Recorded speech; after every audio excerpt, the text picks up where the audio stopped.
A game show where a toddler has to choose between a check for $1 million or a small basket filled with $8.14 worth of dollar store toys, and in the corner of the TV you can see their parents in a locked soundproof room watching from a screen and screaming the whole time. My teacher: if you didn't understand, why didn't you come ask for help? Me: scary. It's too scary. Far too scary by far. I was scared. Just lie down on the sidewalk with your tongue against the concrete till the whole world dissolves like an uncoated pill. I wanna know if OP was okay when writing this. One day you'll be face to face with whatever saw fit to let you exist in the universe, and you'll have to justify the space you filled. What? Rules: you are not to have a single girl phone number. You are not to follow them on any social media, including Instagram, Snapchat, and Twitter. You are not to hang out with Keegan, including his house, or anywhere in public. You are not to go to Honda without me. You are not to hang out with your friends more than 2 times a week. You're not to look at a single girl. If girls come up to you at any place or any time, you are to walk away. MO is to not hang out us every time we hang out. You are not to ask for head.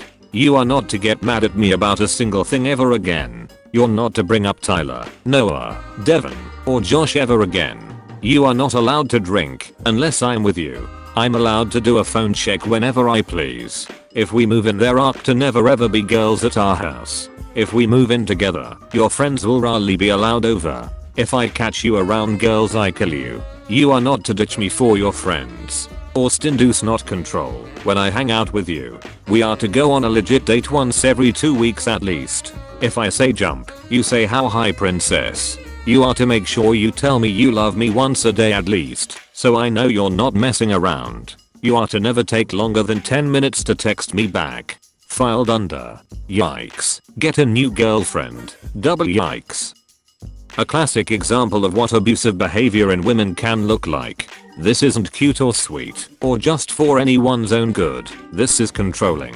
Young gents, and WLW and NB folks interested in ladies, if your girlfriend or prospective girlfriend presents you a list like this, especially in writing, you crumple that sharp, drop it at her feet, remind her that you are not property, and walk away. This isn't funny or cute. When a man does it to a woman, do not tolerate it, just because it's coming from a woman. This reads like that stalker list that one dude in that grayscale book gave to someone that everyone agreed was bad and horrible. I'm the girlfriend TBH. I have this kind of controlling behavior because I get so easily pissed and I have major trust issues. Girls aren't this controlling to be cute and quirky. These people have mental issues, keeping them from being able to have a normal, healthy relationship. Don't bash girls like this, please. It F me up just as much as it F my S/O up. Even more so, TBH. And then we have people who shun us because we are like this. How are we supposed to get help when people just think we do it for shingiggles? Some people abuse their significant others. To cope, abuser plays victim, then uses their victim's victimhood for even more victim points. Yeah, no behavior like this is never acceptable. A red flag to end any potential relationship. These people have mental issues, keeping them from being able to have a normal, healthy relationship. How are we supposed to get help when people just think we do it for shingiggles? Then you shouldn't be in a relationship. You should actually get help and stop trying to be in relationships until you've gotten yourself straightened out. Since you're fully aware your behavior is abusive and unacceptable and bad, there's literally no excuse like, OMG, just how can you even try to justify this garbage? If I was going to put the horrible goose in a D&D game, I wouldn't make it some big high CR threat. It'd just be a regular goose that's capable of regular goose stuff, with 3 significant exceptions. 1. It can show up anywhere, even if there's no reasonable way for it to have gotten there. 2. It seems to have limited ontological inertia. If the players imprison it, it vanishes from its prison when they're not looking. If they kill it, another goose shows up eventually. It'd be impossible to prove that it's always the same goose, save for the third notable trait. 3. Namely, that it doesn't show up in divinations. Like, at all. Predictions don't take it into account. Screeing on its location reveals an empty room. Spells that would detect it or read its mind act like there's no valid target present. If the cleric communes with their god and asks about it, their god has no idea what the cleric is talking about. It might take some doing to arrange for the players to become aware of this property, so don't force it. The opportunity will arise. There we go. No goofy boss monster tricks, yet it's guaranteed to drive your players nuts, not even by harassing them necessarily, but just by existing as they try to figure out what it means, particularly once they learn of the third trait discussed above. I hate it. It's going in every game I run forever. Sticks and stones may break my bones, but chains and whips excite me. OMFG, the sign below it says, if you shoplift, you will end up like this. Someone didn't really think out this JFK memorial. Huh. Oh no. I called my friend Joss now and said, I have a joke for you, friend. Okay, shoot. Me. What has a tiny penis and hangs down? Friend. I dunno. What? Me. A bat. Now what has an enormous penis and hangs up? Friend.